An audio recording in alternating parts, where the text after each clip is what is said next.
자, 파트 3에서는 다중 접속 기술이라는 것에 대해서 알아보도록 하겠습니다. 우리가 알아보려고 하는 내용 중에 주파수 분할, 시간 분할, 코드 분할, 다중 접속 방법이 있는데요. 다중 접속이라는 것을 왜 알아봐야 되는지 여기서 잠깐 설명을 드리고 갈게요. 이제 어떤 서비스가 어떤 주파수를 할당받아서 그 주파수로 이제 신호를 보내고 받도록 하는 그런 서비스를 이제 했다고 쳐요. 예를 들어서 이제 뭐 와이파이 같은 경우에는 2.4GHz 뭐 이런 대역의 그 주파수를 사용을 한다고 그랬잖아요. 근데 같은 영역 안에 있는 뭐 또는 다른 영역일 수도 있지만 여러 사용자가 그 서비스를 이용해서 데이터를 주고받고 통신을 하게 되잖아요. 그럴 때에 어떻게 여러 사람이 발생시키는 데이터들을 어떻게 송수신하도록 할 수 있고, 그리고 그 통신이 일어나도록 여러 데이터들, 그 같은 주파수 대역을 사용하려고 하는 많은 데이터들을 어떻게 구분을 해서 다중의 사용자가 그 서비스를, 통신을 사용할 수 있도록 할 거냐 하는 것이 다중 접속의 문제예요. 그래서 그 문제를 해결하는 방법들이 대표적으로 이렇게 세 가지가 있다는 것을 설명드리려고 하는 겁니다. 그래서 다중 접속 기술 중에 이제 첫 번째로 알아보려고 하는 거는요, 주파수 분할 다중 접속이라는 거예요. 프리퀀시를 디비전에서 사용하겠다는 거고요. 멀티플 액세스, 사용자 여러 명이 동시에 주파수를 사용할 수 있도록 하게 된다는 의미에서 Frequency Division Multiple Access다. 그래서 FDMA라고 말하는 거고요. 그 다음에는 아까 말씀드렸던 TDMA라는 거는 시간을 나누어서 타임을 디비전해서 하는 방법이고요. 그 다음에 CDMA라는 방식은 코드를 디비전해서 하는 방식입니다. 알아보도록 할게요. 자, 첫 번째, 주파수 분할 다중 접속 방식입니다. 주파수 분할 다중 접속 방식은 사용 가능한 전체 대역폭을 잘게 쪼개서 사용자한테 나눠주는 거예요. 잘게 자른 영역을 채널이라고 부르고요. 우리가 그 네트워크와 데이터 통신? 그거 공부할 때에 전체 사용할 수 있는 그 신호의 영역을 대역폭이라고 한다 그랬다 그러면 그 대역폭 중에 일부분을 잘게 쪼갠 거를 채널이라고 한다고 했었잖아요. 그러니까 이게 이제 그렇게 채널을 나누어서 여러 사용자, 각각의 사용자들한테 이렇게 그림에서 보시는 것처럼 하나씩 채널을 나누어주고 요 주파수 대역에 대해서만 그 사용자가 신호를 주고받을 수 있도록 그렇게 해주는 방식이 FDMA 방식이에요. 그래서 주파수 분할 다중 접속 방식을 사용하는 그런 사례로는 이제 케이블 TV 같은 것들이 있는 거죠. 그래서 보시면은 뭐 우리가 채널 뭐 몇 번 뭐 이렇게 하잖아요. 그 방송사마다 또는 뭐 이제 디지털이니까요. 보시면은 케이블 TV 틀었을 때에 그 여러 방송사들이 서로 다른 채널을 활용을 해서 그 방송을 제공을 하고 있잖아요. 그래서 주로 아날로그 데이터를 전송할 때 많이 사용되는 방식이고, 그 1세대 무선통신망이 그 주파수 분할 다중 접속을 이제 사용을 했댔었습니다. 근데 이제 그렇게 하다 보면은 여기 보시는 것처럼 채널을 이렇게 여러 개 나누어 가지고 각 채널에다가 각각의 막 방송사 이렇게 나눠서 하는 건데, 그렇게 하다 보면은 한 사람 또는 하나의 뭐 서비스가 채널 하나를 독점하기 때문에, 그렇죠, 주고받는 데이터가 없어도 그 채널을 이렇게 잡고 있는 거예요. 그러니까 대역폭이 낭비가 된다는 거죠. 어떤 채널 1번을 사용하고 있는 SBS는 이제 방송을 할 때 주고받을 데이터, 전송할 데이터가 없거나 사용을 안 하고 있는데, 채널 2는 그 보내야 되는 정보가 너무 많아요. 그렇게 되면은, 이게 이제 대역폭이 낭비가 되는 거죠. 또 다른 서비스에 이 채널을, 이렇게 하나 더 할당을 하거나 뭐 그렇게 할 수도 있는데요. 그래서 그런 뭐 단점이 좀 있습니다.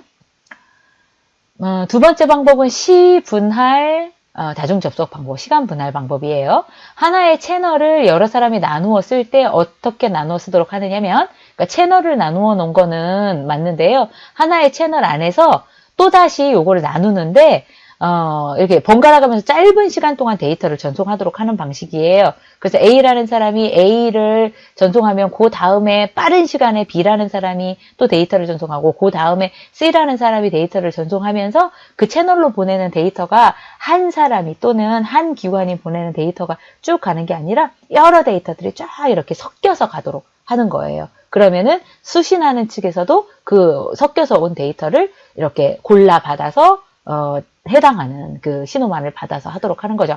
이거 마치 뭐랑 비슷하느냐면 그 CPU가 그 여러 개의 프로세스들, 여러 개의 작업들을 이렇게 처리를 해준다 그랬잖아요. 그때 각 작업 입장에서 보면은 마치 CPU가 요 작업만 처리해 주는 것처럼 보이지만 내부적으로 알고 보면 CPU는 이것 조금, 이것 조금, 이것 조금 해서 시간을 쭉 나누어서 서비스를 해주는데 그 시간 간격이 워낙 짧기 때문에 그 처리하는 속도가 높아서 워낙 그 시간 간격이 짧기 때문에 사용자는 그것을 인지하지 못하는 그런 방법이 똑같아요. 시간 분할, 다중 접속 방법이 그렇게 사용하는 거예요.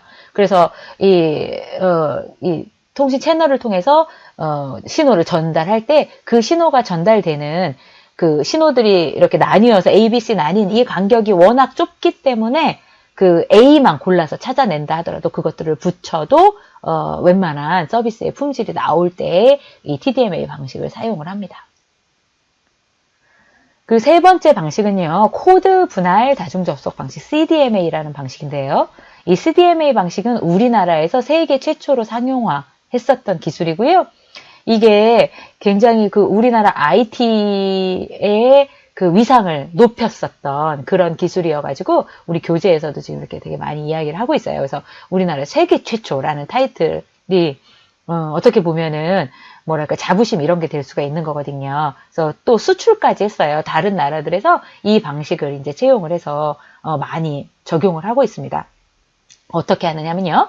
아까 앞에서 보셨을 때 그 FDMA는 요 채널들, 이 전체 대역폭을 나누어서 채널로 구분을 했잖아요.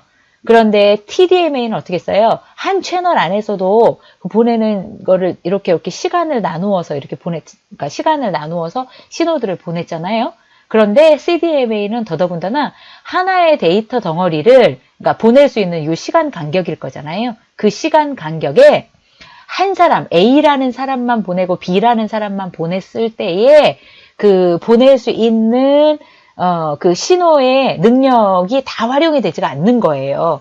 그래서 더 뭐라고 그럴까요? 조밀하게, 더 빡빡하게 활용을 하기 위해서 하나의 데이터를 보낼 때에 그 데이터에 한 사람이 보내는 데이터만을 보내는 게 아니라 여러 사람이 동시에 데이터를 이렇게 실어 보낼 수 있도록 하는 겁니다. 그러면은 아까 보시면 TDMA에서 보시면은 A가 데이터를 보내려면 A 보내고 그 다음에 한참 기다려서 A 보내고 이렇게 자기가 보내려고 하는 데이터들을 시간 간격을 두고 보내게 되는 거잖아요. 근데 CDMA에서는 C로 볼까요? C라는 사람이 보내려는 데이터 보면은 그 텀이 없어요. 기다리는 텀이 없이 계속해서 실어 보낼 수가 있는 거예요. 이 대역폭 안에 그 데이터가 꽉 차도록 실어 보낼 수가 있어요.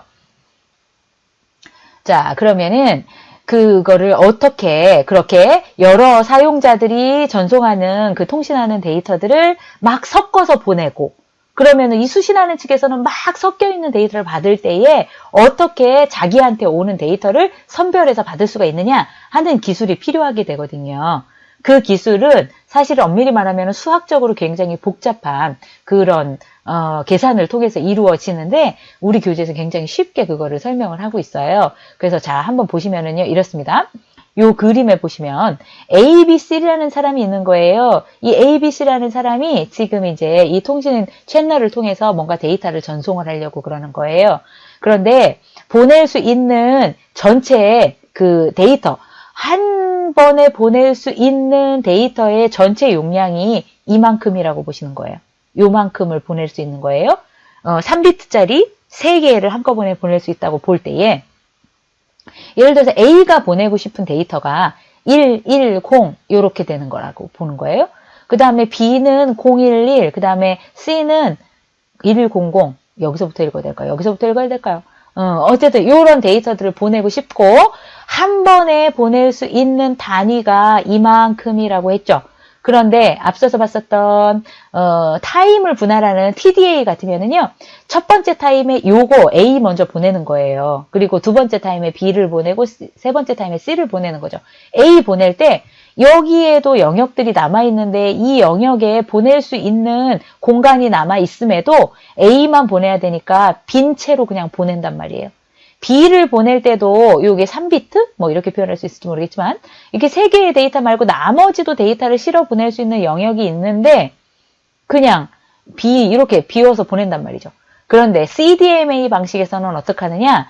A가 보낼 신호, B가 보낼 신호, C가 보낼 신호가 겹치지만 않는다 그러면은요. 여기에다가 이렇게 빼곡하게 채워서 지금 보시면 여기에 0, 1, 1이 A 거예요. 그 다음에 1, 0, 0이 C 거예요. 1, 0, 1이 B 거예요.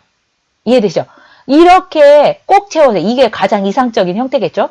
근데 이렇게 꼭 차지 않을 수 있지만 이렇게 텅텅 비워서 보내는 것보다는 조합해서 보낼 수 있는 신호들이 있다면 이렇게 조합해서 보내겠다는 거예요. 그래서 여기서 보는 것처럼 겹치는 구멍이 없어야 돼요. 그러니까 신호들이 간섭이 일어나지는 않아야 된다는 소리예요. 그렇게 하고 이렇게 준비가 되면 그 데이터를 이제 보낸다는 말이죠. 그리고 나서는 그 신호는 목적지 수신지를 찾아서 그 수신지로만 전달이 되는 게 아니라 모든 그 지금 데이터 통신에 참여하고 있는 모든 그 사용자들한테 다 전달이 됩니다. 그러면은 전달된 데이터 중에서 자기 데이터를 이제 찾아가야 되는 거예요. 근데 그 자기 데이터를 찾아가는 방법이 어떻게 하느냐? 자기 데이터를 찾아가는 방법이 어떻게 하느냐면요. 여기 그림에서 보시면 아까 보낼 때요. 여기에 010 해서 이렇게 보내는 겹치지 않도록 데이터를 적는 그 영역이 이렇게 마련되어 있었죠. 그거에 대한 정보를 지금 보내는 쪽에서만 가지고 있는 게 아니라 A는 전체 9개 영역 중에서 여기에 보내는 게 내 신호야 라는 요 정보를 이제 그거를 칩이라고 여기서 설명을 했거든요. 그 칩을 보내는 A만 가지고 있는 게 아니라 받는 쪽에서도 가지고 있는 거예요. 그래서 받는 쪽에서 이렇게 정보 데이터를 전달받잖아요. 그러면은 요 칩을요, 요 위에다 딱 씌워보면은 나머지는 가려있고 해당하는 정보만 찾아낼 수 있게 되는 거죠. 그래서 이런 식으로 보내는 사람과 받는 사람이 똑같은 형태의 칩을 가지고 있으면서 막 섞여서 보내는 데이터에 그 보내는 사람은 자기 해당하는 칩의 구멍에다가만 그 데이터를 넣어서 보내고 받는 사람은 그 막 섞여온 데이터 중에서 칩을 딱 씌워서 해당하는 데이터만 골라내서 수신을 하도록 하는 그런 방법이 CDMA라고 이제 이렇게 설명을 하고 있는 거예요. 그래서 스마트폰 같은 경우에요. 채널을 공유해서 수많은 사람들이 같은 영역 안에서 통신하잖아요. 그때에 스마트폰이 코드 분할 다중 접속 방식을 사용한다는 겁니다. 그렇게 되면은 같은 공간에 있는 같은 통신사를 사용하는 스마트폰들이 있다면 그 경우에 그 통신 채널을 통해서 전송되는 데이터가 거기 같은 통신사 같은 공간에 있는 사용자들한테 다 전달된다는 소리예요. 그런데 그거를 전달받았다고 해서 활용을 할 수가 없다는 얘기죠. 왜냐하면 칩을 가지고 있어야 되니까요. 해당하는 칩을 가지고 있어야지만 그 칩에 해당하는 그 정보만 뽑아낼 수 있으니까요. 그래서 그렇게 하는 방식을 CDMA 방식이라고 합니다. 이렇게 하면은 장점이 이제 많죠. 코드 분할 다중 접속 방식의 가장 큰 장점은 보안이에요. 왜냐하면은 데이터를 섞어서 꼭 채워서 다 누구에게나 전송을 하니까 마치 이게 보안이 더 안 좋을 것처럼 보이기는 하지만 아무리 데이터가 있어도 그 칩을 가지고 있지 않으면은 해당하는 누군가에게 전달된 그 정보를 볼 수가 없는 거예요. 그래서 모든 사람에게 같은 데이터가 전달되지만 칩의 구멍 위치를 모르면 자기의 데이터를 알 수가 없고 구멍 위치만 노출되지 않는다면 이제 도청이 불가능하게 되는 그런 거죠. 그리고 시간 분할 다중 접속 사용자보다 더 많은 사용자를 수용할 수 있죠. 왜냐하면은 이 통신 대역을 낭비하지 않고 꼭꼭 채워서 데이터를 전송을 하게 되니까요. 그래서 굉장히 빠르고 효과적인 보안에도 뛰어난 그런 다중 접속 방식이라고 볼 수 있습니다. 그때에 이제 앞서서 설명드렸을 때에 그 데이터를 보내고 받을 때에 이제 그 칩에 맞추어서 이렇게 보내고 받아야 된다고 그랬었잖아요. 그래서 실제 코드 분할 다중 접속에서 CDMA에서 칩의 구멍 역할을 담당하는 그 코드라는 게 있어요. 그 코드를 우리가 뭐라고 부르냐면 칩 시퀀스라고 부르는 거예요. 아까 여러분들한테 설명할 때는 이해를 돕기 위해서 마치 이렇게 사각형 영역에 구멍을 뚫어서 하는 것처럼 보였지만 그거를 수학적으로 구현하게 되면은 이 비트의 열에 해당하는 이 칩 시퀀스라는 것을 이용해서 수학적인 계산을 통해서 자기한테 해당하는 그 데이터만을 수신할 수 있도록 합니다. 그래서 모두한테 전달된 데이터하고요. 칩 시퀀스를 결합시키면 자기의 데이터만 보이도록 하는 거예요. 그래서 이 칩 시퀀스가 어디에 있느냐면 유심칩이요. 우리가 사용하는 유심칩 있잖아요. 거기 안에 칩 시퀀스가 정의되어 있는 거예요. 그래서 우리가 이제 유심칩만 가지고 있으면은 기기를 바꾼다 하더라도 계속 나한테 데이터를 전달받을 수 있는 거잖아요. 그게 그런 원리에서 그런 거예요. 그래서 책에 봤더니 이런 재밌는 말, 유심칩을 도난을 당하면 이제 데이터가 다 그쪽으로 전달이 되게 되니까 유심칩을 도난 당했을 때는 빨리 그 유심칩을 폐기할 수 있도록 그렇게 하고 유심칩을 바꿔 껴야 된다. 그런 설명이 나와 있었던 것 같습니다. 그래서 이런 식으로 이제 코드를 분할해서 다중 접속하는 그런 기술이 있다라는 것까지 설명드렸어요. 자, 마지막으로 이제 퀴즈를 통해서 알아볼게요. 다음 다중 접속 기술에 관한 설명으로 틀린 것은 1번 다중 접속 기술 중 사용 가능한 전체 대역폭을 짧게 쪼개서 사용자한테 나누어주는 방식, 초기 아날로그에서 사용되던 방식을 FDMA라고 했지요. 맞습니다. 다중 접속 기술 중 하나로 채널을 여러 사람이 나누어 쓰는 방식이고 시간을 쪼개서 쓰는 방식이 타임을 디비전하는 TVMA라고 했죠.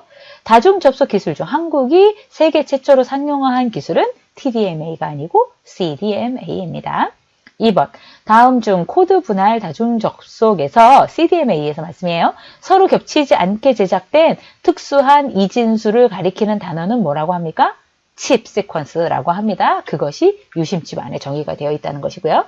그 다음에 그래서 답은 1번 칩 시퀀스고요. 3번 다중 접속 기술 중 한 채널을 여러 사람이 나눠 쓰는 방식으로 보내는 데이터를 코드의 형태로 바꿔 사용하는 방식 계속해서 설명드리고 있는 CDMA입니다. 자, 파트 3에 대한 요약입니다. 다중 접속 기술 중 FDMA는 사용 가능한 전체 대역폭을 잘게 쪼개 사용자에게 나눠주는 방식이다.